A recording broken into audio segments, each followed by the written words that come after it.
दक्ष news, सामान्यांच्या हक्कासाठी नेहमी दक्ष।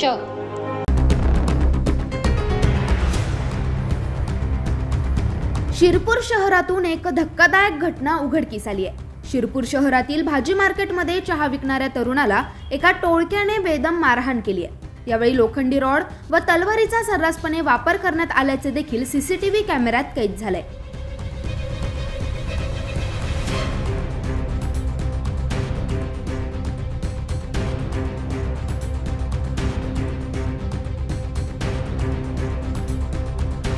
या घटनेनंतर आरोपींना ताब्यात घेण्यासाठी गेलेल्या पोलिसांवर देखील हल्ला करण्यात आल्याने यात एक पोलीस कर्मचाऱ्याचा हात फ्रॅक्चर झालाय। याबाबत अधिक माहिती अशी की चहा विक्रेता सूरज जाधव आणि सीताराम पवार यांच्यात वाद झाला। या वादाचे रूपांतर हाणामारीत झाले। यानंतर आरोपींनी लोखंडी रॉड व तलवारीचा वापर केलाय। या संदर्भात शिरपूर शहर पोलिसात गुन्हा दाखल करण्यात आला असून घटनेनंतर आमोदे येथील संशयितांना ताब्यात घेण्यात शिरपूर पोलीस गेले असता पोलिसांवर देखील या टोळक्याने हल्ला केल्याने या प्रकरणी सदर टोळी विरुद्ध भादवीय कलम 307, 324, 323, 143, 147, 148, 149, 505 अंतर्गत गुन्हा दाखल करण्यात आला असून घटनेतील सर्व आरोपी जेरबंद करण्यात आले। याबाबत अधिक माहिती पोलीस निरीक्षक कांतीलाल पाटील यांनी दिली आहे।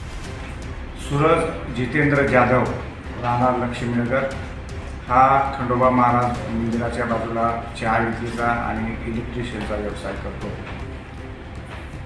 रात्री 11:15च्या सुमारास आमोदे गावातील बादल पवार, विष्णू साबळे, विशाल पवार, बादल पवार आणि पृथ्वीराज कोडी या 5 मुलांनी या फिर्यादीला भाजी मार्केटमध्ये लोखंडी तलवार आणि लोखंडी रॉड तसेच लाथाबुक्यांनी मारहाण केल्यामुळे सदर आरोपींविरुद्ध भादवी कलम 307 व इतर कलमांवर गुन्हा दाखल केलेला आहे।